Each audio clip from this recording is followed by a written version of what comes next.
Marketing is a podcast for business owners and leaders, produced by my dad, Steve Davis, and his colleague at Talked About Marketing, David Olney, in which they explore marketing through the lens of their own 4 Ps: person, principles, problems, and perspicacity. Yes, you heard that correctly. Apart from their love of words, they really love helping people. So they hope this podcast will become a trusted companion on your journey in business. David. Steve.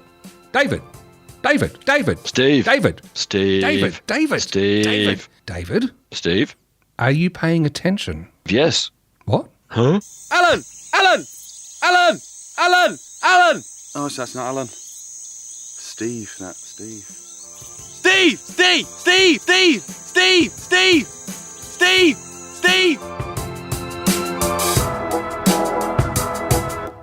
Our 4 Ps. Number 1, person. The aim of life is self-development, to realise one's nature perfectly. That is what each of us is here for. Oscar Wilde. In the person segment this week, we're looking at The Expectation Effect, an interesting book by David Robson, in which he looks at the research, or lots of different strands of research about our brain. His core thesis of the book is how the brain really is a prediction machine. It works off prediction. It's guessing what's going to happen, and we follow suit. And the chapter in particular that caught my attention the most, that I wanted to share here for us who are leading or running businesses, is that thing about the allocation of how much energy your brain has every day. Because I'm sure you've heard, it was very popular for a long time, this theory that you wake up in the morning and you've got a certain finite allocation of energy for your brain. And so you try to conserve it. People like Barack Obama, I think Steve Jobs was one of these people too. They would have 1 or 2 sets of clothes, and that's all they would wear every day. So they didn't have to think about it and waste their precious brain cycles. However, not according to the latest research that David Robson talks about. He says, yeah, that's not quite how it works. What really happens is the brain needs glucose to run, and it looks at the ready reserves of glucose. And in its prediction machine role, it's thinking, okay, I've got this many marbles to spend. The day is young. I need to pace myself, and so we don't run out. And hence, when you do have to suddenly do stuff and those marbles are used, then you start flagging. You start getting yawny, you need a snack, etc. He actually says, if you say to your brain quite clearly, hey, get over yourself, you can raid any part of my body because there is glucose waiting to be had from anywhere. You've basically got a limitless supply. Get to it. His argument is, if you can do that, you will find that you have an extra pep in your step for longer in the day.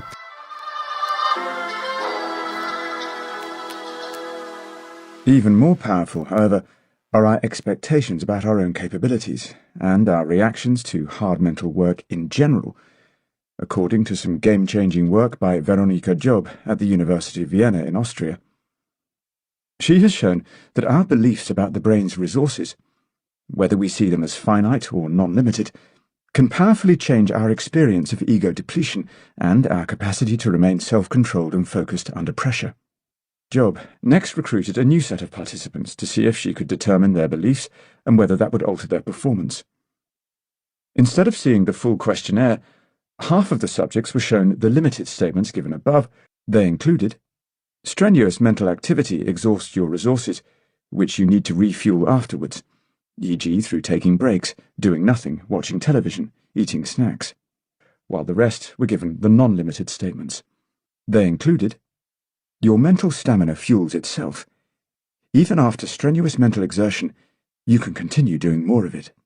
A subtle intervention that was meant to prime one or the other mindset. The participants were then given the text correction task and the Stroop test, and the effects were huge. Those who had been exposed to the idea that concentration can build with effort were around twice as accurate on the Stroop test, compared to the people who had been primed to think that their resources would deplete. This proved causality. Through nothing more than a nudge towards one belief or another, she had strengthened or weakened their willpower. Indeed, the people who had been primed with the non-limited views actually performed better if they had taken the so-called depleting task than if they hadn't exerted themselves before the Stroop test. Their beliefs that mental effort could be energizing had become a reality. When I read this, David, I tried it, and it wasn't a super magic wand, but my goodness, it's really extended what I consider my active part of the day. It's an amazing thing because you can learn about it in different ways and discover actually that you have a lot more power to keep being productive and constructive. Again, still within limits. You still need to be careful not to just push unnecessarily. But the way I learnt about this before David Robson was learning about ghrelin, the hunger hormone. Now, when we get hungry, we think we're hungry. But the reality is all ghrelin is an alarm clock saying you would have normally eaten by now, hint, eat. It's not actually telling you you need food. It's just telling you it's a time where you would normally eat food. Mm. And I found the minute I changed my prediction of, I'm feeling hungry to, okay, my body's released ghrelin because most days I would have eaten by now. Well, did I have a really substantial meal earlier today? Yes, I did. Have I been working that hard that I need to refuel? No. Well, in that case, brain, I'm not interested. Get on with it. And it does? Happily. I've found that I've basically been an intermittent faster now for probably 7, nearly 8 years. Most days I only have about a 6-hour eating window, and that's habit. I'm rarely hungry when I have the first meal of the day of the couple I normally eat. What you just demonstrated there is something that runs through this book. You basically can speak out loud to your brain. Yep. And it listens. And you think, hang on, brain's got to know this is me trying to trick it, but it still tricks it. It still gets it to pull its socks up and act differently. It's incredible. Yeah, the ultimate trick of the prediction machine is you can tell it what's going to happen, and even though you've told it, even though you're gaming your own brain, it will still work. So the one with the example we're giving here today is, if you say to it, look, you had a good meal, and we're going to work at a steady pace, and you're not going to get high sugar, high carb snacks. You're going to work till the end of the day, and then we're going to have another nice meal. Then we're going to have a proper night's sleep. So just get on with it. If that's what you predict, that's how it will be. It's an incredible power to have. And really, it's about just managing psychological and physical well-being in a related way. You do need to eat sensibly. You do need to get good amounts of rest. But if you do those things, you can legitimately say to yourself, I can do a solid day's work without getting hangry, without getting distracted, without biting people's heads off and saying it's because I've had a sugar crash. Well, you're only going to get a sugar crash if, you're eating food that's really disrupting your system. So the people that run around drinking, the 5th cup of coffee with the 3rd teaspoon of sugar in each one, they've set themselves up for this nightmare yo-yo day. They don't have to have it. They've let it become their normal. They've predicted that this is how their life is, and they're making their day really hard for themselves and for everyone around them. And again, how many times do we interact with small business people who at the beginning of a meeting just go, I'll be back in a minute, and they come back, with a coffee and a bun. And it's like, okay, maybe you needed that coffee, but do you really need the bun? Like, is this just going to set you up for another crash in 90 minutes' time? It's an interesting ride. This book is called The Expectation Effect. It touches on just about every aspect of our life. You touched on sleep there. That gets a Guernsey in the book. It really is an eye-opener in more ways than one. It's a very empowering book, and it's a great thing for us to tap into more internal resources, provided we're looking after the fundamentals that our bodies need. Our 4 Ps. Number 2, principles. You can never be overdressed or overeducated. Oscar Wilde.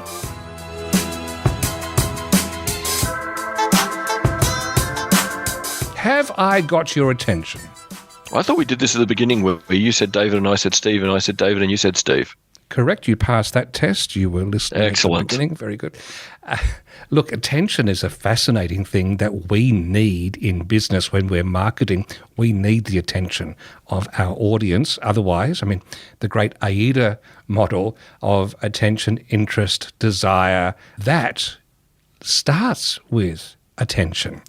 And I was pleasantly surprised and I was listening to one of my secret loves, a podcast called Very Bad Wizards, which is not safe for work. Do not listen to it at work time. Well, not always safe for work. Sometimes it is. It's a psychologist and a philosopher from the States, and they were doing a deep dive on one chapter from William James's book, Principles in Psychology from 1890. It's quite the fundamental tome in the world of psychology. And this chapter was all about attention. And he has a great definition, which I think passes muster for me. I'm curious to hear your take on it, David. Here is the quote by William James. He says, "Attention is the taking possession by the mind in clear and vivid form of one out of what seem several simultaneously possible objects or trains of thought." Hits the spot for me. It's a wonderful definition, and it's lovely to hear all the criticism of multitasking reinforced by an early giant of psychology going, if you want to do it well, do one thing at a time properly and then do the next thing. In this discussion, they do pour cold water over the thought that people seem to think that their brain's taking everything in equally and you can record it later under hypnosis. And they're saying, no, if your brain has not actually focused on it in a meaningful way, you're not going to be able to recall it. It's just not going to be there. I think a wonderful example to jump to on this to make that point from our last episode talking about Vincent Deary is Vincent Deary talks about the example where he and his daughter are walking up a really horrible staircase, I think in Newcastle in the UK, and the steps are very long and very shallow. So there's nothing natural. You have to step, shuffle, and the steps aren't high enough and the steps are too long. And they find this utterly exhausting. And it's because it's wrecked automaticity. You can't do it automatically. You have to pay attention and think every step of the way. Now, to think that you can get tired from climbing a staircase is an indication that even doing one thing at a time properly can be exhausting. That also dovetails nicely into a couple of other things they riff about are the different types of attention. So selective attention, there's a very famous test that they talked about, which I don't think we've mentioned on this podcast before, but it was footage of about half a dozen young people, and they've got basketballs and they're passing them back and forth to each other. And in the test, you are to watch this film and count. You have to finish the film with the number of passes made. Midway through this, a person in a gorilla suit walks into the middle of the frame, waves a bit, then continues walking, and a good half of the participants who actually got exposed to this, including one of the guests of this podcast when he first saw it, were completely oblivious to the fact that a person in a gorilla suit walked it. They had no record, zero. They didn't see it and ignore it. They just didn't see it. Absolutely incredible. Makes you wonder how much we do miss. Again, because we were instructed to count the passes. It's critical that you count the passes. The only bit of information we're interested in is for you to count the passes. The more we prime the prediction machine, the more that's all the brain notices, which can be very dangerous in small business, because if we become fixated on something that we think is important, the likelihood we'll miss other things that could be equally important goes up dramatically. Yes, there was a gentleman in a warehouse I worked with many, many years ago. He was in charge of the workshop out the back, and he was judged by how clean the workshop was. And yet the company also prided itself on being responsive to customers' needs. And if he is putting down the roller door with a spick and span warehouse at 4:45 and hearing the reversing lights of a courier coming to collect some of the stuff, the warehouse bits they sold, he was in a complete conundrum because you've got this competing set of filters or priorities. And you talked about another test that was done involving a form. Yeah, it's a great test, I think, done at UCLA or Stanford. And it's a bunch of people were asked if they'd like to earn $20 participating in a psychological test. So they turn up to the office and the person in the office goes, "What do you mean you haven't got your form? If you don't have your form, I can't pay you the $20. You better go over to this office and get your form and get back in time to start the test, or you miss out on your opportunity to make $20. Go to this room number, ask for the form, bring it back here so I can stamp it and pay you your $20. So, of course, the students rush off to this other office to get their form. When they get to the office, they're met by a white female student. And they go up and they ask for their form, and the person says, okay. They then crouch down, and the person who stands back up to hand them the form is a black male student. Nobody noticed or responded in the video footage of the experiment. They see the form come up above the counter. They see the form being reached out to them. They grab the form and they're off to get back to get their $20. They've been primed to such an extent that what matters is getting back with the form in time to get $20. They don't even look baffled, confused, or interested when the person handing them the form has changed unexpectedly. Now, where this all comes round full circle for us in business is we need customers to actually pay attention to messages. There was something else they talked about in their discussion here, and that is William James arguing that we actually won't see anything unless we have a category to make sense of the thing being seen. And let's have a listen to them capture this right now.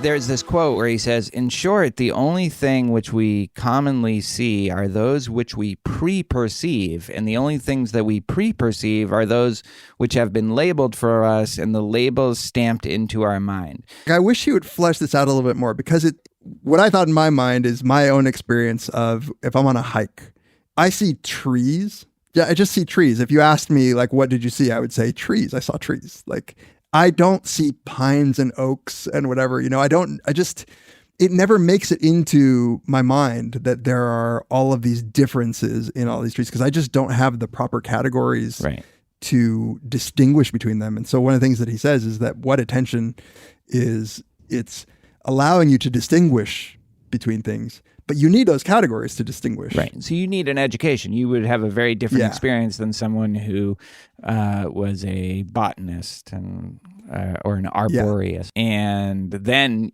it would be a completely different experience, and you would be making these distinctions. And if you take a hike with somebody who's a geologist or who's, they're seeing all sorts of things that to you is just a nice vista or like a cool rock or whatever, you don't have the labels.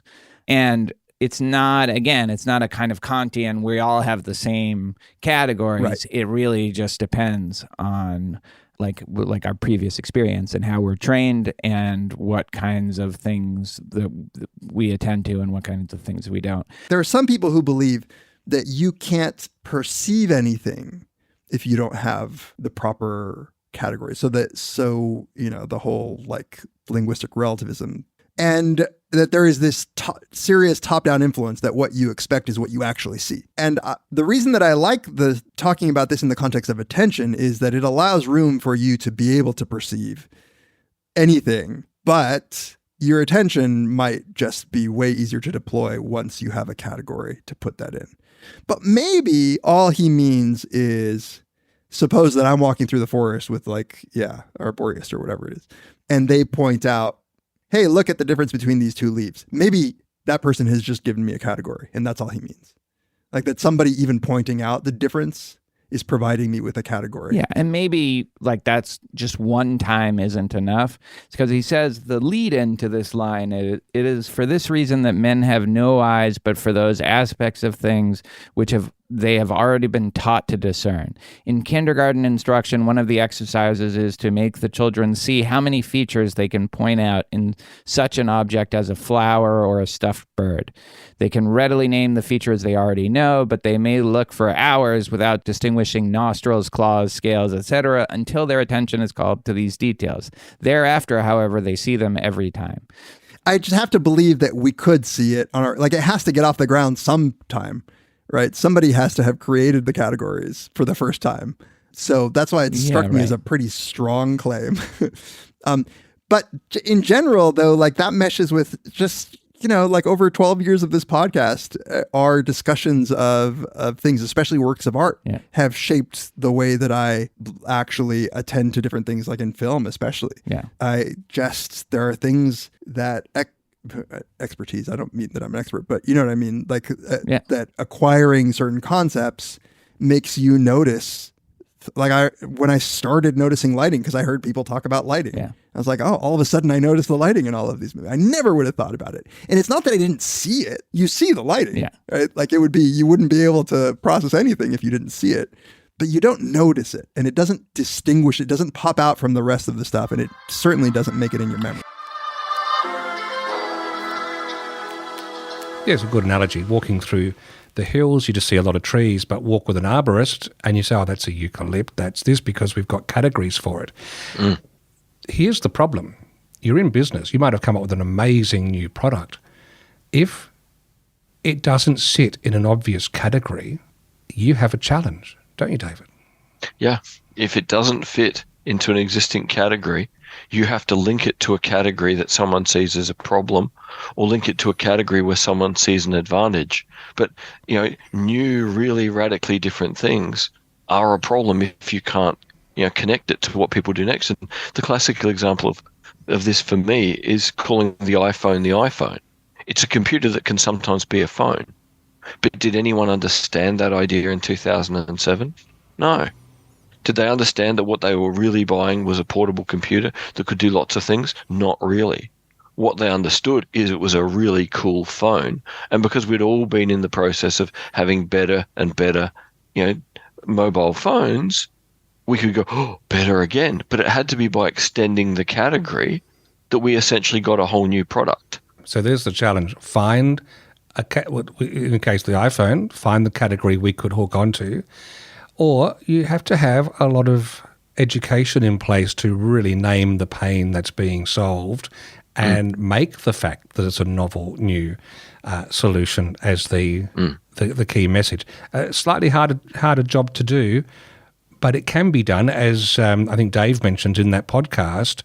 At some point, someone has to come up with these new categories. So it is possible, but in the limited activity of marketing a business, especially a small business, have you got time to go out on that open road and try and connect with people, or are there some easier ways that you can connect so that they can come closer to the solution faster? And probably the thing to keep in mind if you're having to work this out is to really keep David Sandler in mind. What is the potential pain point that your product is going to solve? Because if you can say to people, can you remember when, you know, you were out talking to a client and you needed a calculator and you needed a notes app and you wished you'd had the ability to take a photo so you could record what was going on, and you wanted to do this other thing? Well, here's 4 apps on this thing called an iPhone, and we can do each of those things properly. So again, there's ways to do this, but you've got to solve someone's problem. That's the category you're trying to find if what you're doing is radically new.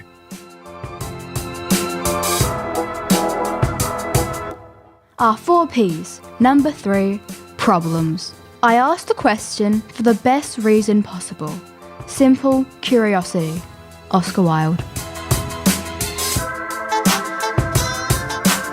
In the problem segment, I've just got a quick reminder here, because over summer there was what was dubbed the largest data leak of all time, with companies like LinkedIn and Adobe caught up in this. 26 billion records were exposed. And the big point that the analysts were making here is this. You might think, oh, yeah, okay, so I'll have to change my LinkedIn password. But if that record they've got, the crux this is, of your username and password, is also what you use on a different website and a different website and a different website, they will be able to meander through, and basically you've got a master key to get into any of your accounts. So one just simple message this time round. Yes, we need hard passwords, but we also need different passwords on every account. Anything to add, David? No, just that we will keep reminding you about this, because it's the perennial problem of we want it to be easy to remember. The easier it is for us to remember, the easier it is for someone to hack.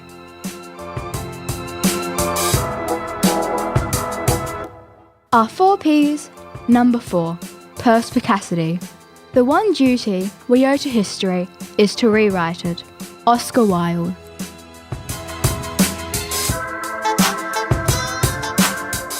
Wash your hands, Geoffrey, with the Solvol, Geoffrey. Wash your hands, Geoffrey. Wash your hands, Geoffrey. Go on, Freddy, drink it. Drink it. Drink it. Not happy, Jan! In perspicacity, where we often look at old campaigns and advertising and ask, would they work today? There are 3 we've tied together in which a fictitious character is named and becomes part of popular parlance. I mean, Solvol and the Milo ad might be pushing well back before many of our listeners were born. Not Happy Jan, a little more regular, although that was back in the time of the Yellow Pages, so that probably dates it to the 90s or very early noughties. That is an interesting type of ad. You've created a fictitious character, and the nagging or the reference to that character done in a way that people can use in normal conversation. Do you think that's evergreen, David? Do you reckon it's had its time? I think it's evergreen because we find things so much easier to remember if it's attached to a person. You know, we want to remember names. We want to remember personality characteristics. You know, the thing I was thinking as you were doing the intro, there was a wonderful story on the BBC a few months ago that there are almost no children in the UK now being called Nigel, because Nigel as a name got turned into a form of derision. Oh, you're such a Nigel. Stop being a Nigel. To the point where the name could go extinct in the UK. So there's a real power to hooking names to concepts. And I wonder if there's something here that just taps on very lightly. Leonard Cohen said, in the particular, we find the universal. He was talking about songwriting. When songs mention, in his case, Suzanne takes you down to her place near the river. I listen to that song. I've never been out with a Suzanne, but I have been in similar situations, so I just swapped that. But because he went so deep with specifics, his story, his song is so much richer at last.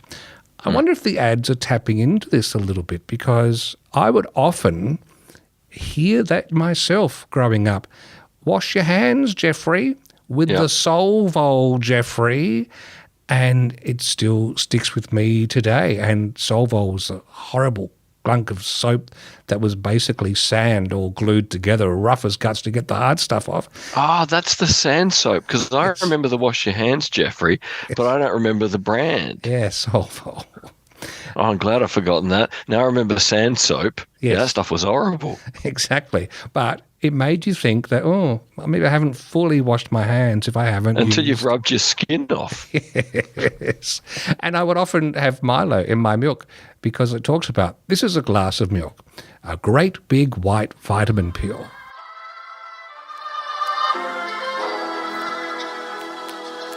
A glass of hot milk contains vitamin A, B, B12, C, D, iron, calcium. It's sort of a big, warm, white vitamin pill. Go on, Freddy, drink it. Drink it. Drink it. A glass of hot milk can also contain 2 teaspoons of Nestle's Quick, which makes it sort of a big, steaming, delicious, chocolatey vitamin pill. Nestle's Quick.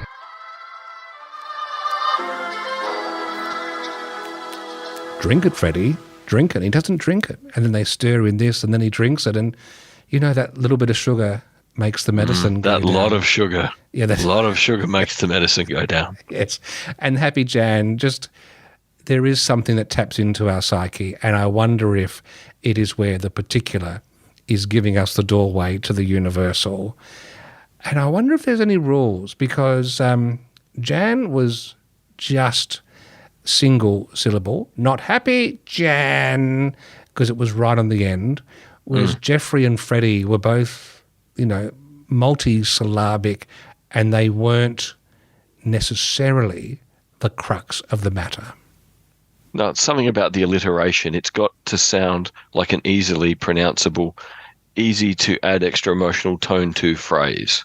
Yes, drink it, Freddie, or wash your hands, Jeffrey. Yeah. You have to be able to draw it out and make it pointed.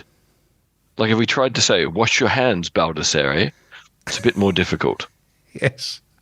All right. Let's wrap up this podcast, David, right now. Thank you for joining me yet again. Farewell, Steve. Now wash your hands. With Milo. Thank you for listening to Talking About Marketing. If you enjoyed it, please leave a rating or a review in your favourite podcast app. And if you found it helpful, please share it with others.